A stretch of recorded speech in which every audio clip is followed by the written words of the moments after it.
This is my reflection based on Module 5's topic, which is nonverbal. When it comes to nonverbal communication, I've learned that it varies from culture to culture. I have found 3 articles that I want to address in regards to the topic of nonverbal communication. And the first article, which is by apeiron.com, the article is entitled Navigating Nonverbal Communication in Different Cultures. One quote that I want to focus on how you can understand nonverbal communication, which is subsection of the article that I just mentioned is called Understanding Nonverbal Communication, says that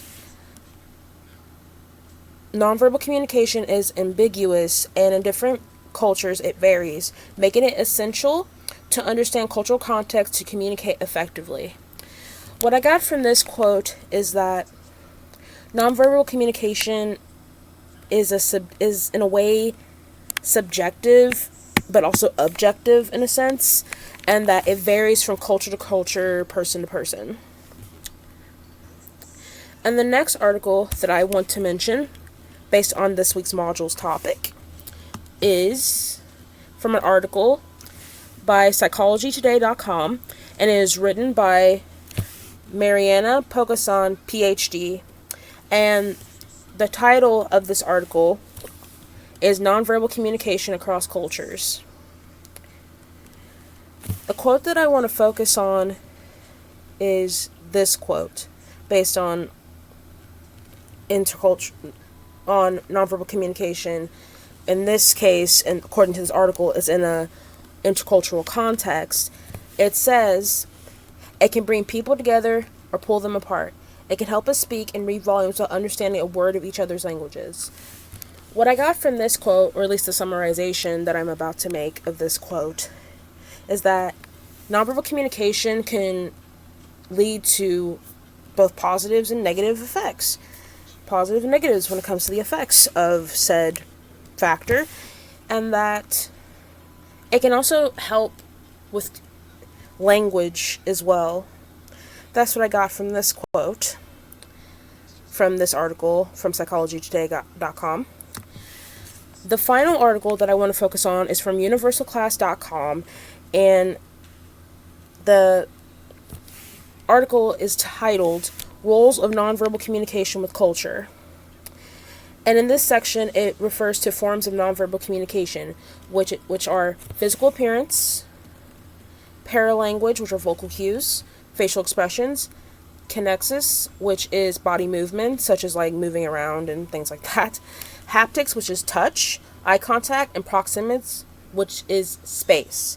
Even though it says in this same section that researchers have identified numerous forms of nonverbal communication. When it comes to physical appearance, it says in the article, it includes body type, height, weight, hair, and skin color. When it comes to paralanguage or vocal cues, it can mark, according to this article, it can mark cultural, ethnic, and gender identity. And it's essentially how we say something and not exactly what we say. So it can involve tone, such as, which is pitch range. It can involve accent or dialect, how words are essentially pronounced. Pitch intensity, which is the high or low carrying of your voice, according to this article. Volume, which can be loud or soft, like raising your voice is loud and whispering is soft. Being articulate or articulation, as it says in the article, which means precision or slurring, so basically being able to understand what you were saying, essentially. And rate, which is the speed of the conversation, which can be slow or fast depending on who is communicating.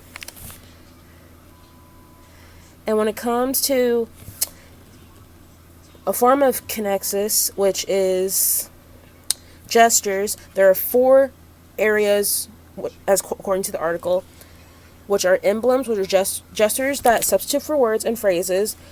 And an example, which is found in the article, is when you raise your shoulders for, I don't know. Another factor is, or example, is illustrators because they help, according to the article, they help illustrate what we are trying to say. And an example of this is indicating that this big, as in like the size of an object, essentially.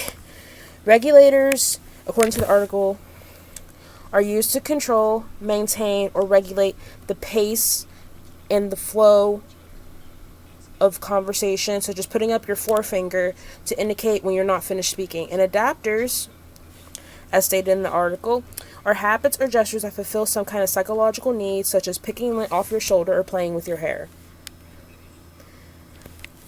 Another important factor in this article when it comes to nonpersonal communication, which for me, I'm glad that they brought this up, is regulating boundaries, which is what the section is called, and that consideration of interpersonal boundaries, basically personal space, is important because it means a comfortable distance for members of one cultural group can feel like crowding to those of another. There are different types of zones, according to the article, which are called 4 spatial zones. And there's intimate, which is reserved for the closest to us, such as your family, close friends, in an emotional situation. It can also, I also would like to add that when it comes that it's not in the article, the intimate zone can also be for a romantic partner as well. And the measurement of this distance is 0 to 18 inches. When it comes to personal zone, it is reserved for closer friends, some acquaintances, and colleagues. And the distance of this, according to the article, is 18 to 48 inches. The social zone is, according to the article, what we typically find at a larger event, such as a party, and its distance is 48 inches to 12 feet. This is not in the article, but I also would like to add like a social zone could be like a gathering or like a concert or a festival. That's a good example. And finally, the distance, or a restaurant could also be a social example, Finally, the distance of 12 feet or more, according to the article, is the public zone. And when these zones are violated, it can cause anxiety or discomfort as a result.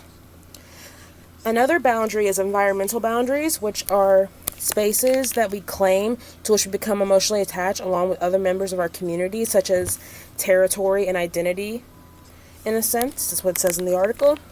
And psychological boundaries can be defined, according to the article, as the expectation of space around you in an empty elevator or movie theater.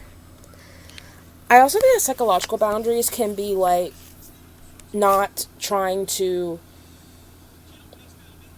I know this word's used a lot in a negative context, but I guess like trigger, like emotional triggers in a way. Like, let's say if an individual has PTSD, you wouldn't want to mention a certain topic that can cause them to have a negative flashback. Which is, of course, at times it's not intentional. But as someone who suffers, I wouldn't say suffer, but struggles with PTSD like myself, I understand how it feels when somebody crosses a psychological boundary. So I can see where this part of the article is coming from. What this has taught me is that nonverbal communication in general, it's very complex in a sense, as I said in my discussion. And according to even the responses that I've seen, it varies from answer to answer. It's very... I also read, and I want to go back to one more article. The first article that I read by Aperian.com, it says that it's ambiguous, which in a sense, it's very, I wouldn't say it's widespread, essentially. It's very widespread, or very, in a sense, it can be unorthodox. So this is what the 3 articles state. And this is essentially the analysis as well as the synopsis of what I learned based on the reflection of the topic of the Suites module, which is module 5, entitled Nonverbal. Thank you for listening.